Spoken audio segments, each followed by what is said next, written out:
Corona महामारी में जिस जनता को सिर्फ राम जी का ही आसरा रहा, उन्हीं राम जी के सहारे बीजेपी भी चुनावी भवसागर पार करना चाहती है। लिहाजा अयोध्या में मंदिर की जमीन घोटाले मामले में ट्रस्ट की चुनरी में लगे दाग को धोने की पूरी तैयारी कर ली गई है।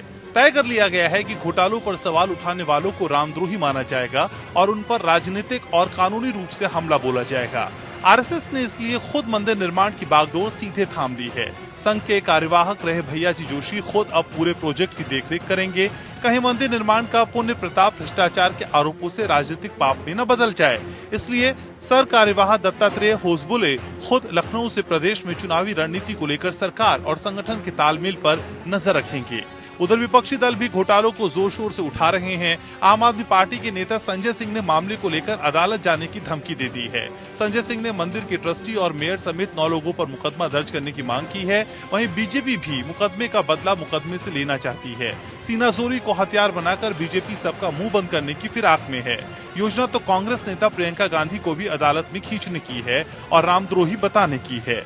दरअसल पिछले दिनों एक के बाद एक 2 मामले सामने आए थे, जिनमें मंदिर न्यास की जमीन खरीदी में घोटालों के आरोप लगे थे।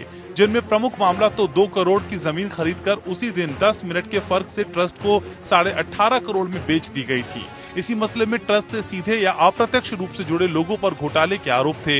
हालांकि सफाई में कहा गया कि जमीन वर्तमान बाजार भाव से कम में खरीदी गई है, लेकिन मीडिया रिपोर्ट्स के मुताबिक पूरे मामले में कई सवालों के जवाब नहीं मिल पाए हैं। एक दूसरे मामले में तो बीजेपी नेता और अयोध्या के मेयर ऋषिकेश उपाध्याय के भांजे पर दीप नारायण पर 20 लाख रुपए में जमीन खरीदकर 2.5 करोड़ में राम जन्मभूमि ट्रस्ट को बेचने का आरोप लगा।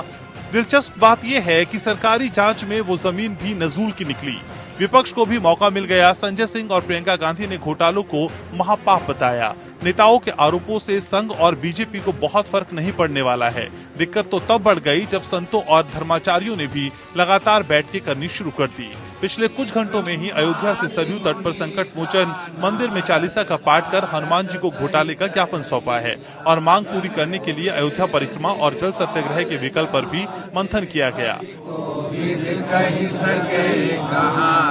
अयोध्या की मर्यादा संकट में है, कुछ कालनेमियों के चक्कर में पड़ गई है और हनुमान जी कालनेमी वर्धन है। इसलिए हम लोगों ने हनुमान चालीसा का पाठ किया और हनुमान चालीसा का पाठ करके हनुमान जी महाराज के चरणों में हमने ज्ञापन प्रेषित किया। देश में अराजक व्यवस्था जो फैला हुआ है, देश में लुटेरों के विंग बन गया है। तो जिस प्रकार से जमीन में घोटाला हो रहा है, राम जी के संपत्ति को अपने बंदरबाट कर रहे लोग, इस पर जांच करने के लिए हम लोगों ने मांग कर रहे हैं केंद्र सरकार को और सुप्रीम कोर्ट को इस पर से ज्ञान लेकर के इसको जांच कराया जाए।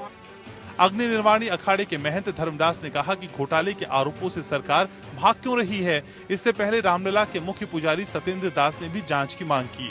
संतों के विरोध को देखते हुए संघ ने खुद बागडोर संभालने का फैसला किया है, लेकिन बीजेपी को यूपी चुनाव में नुकसान का खतरा नजर आ रहा है।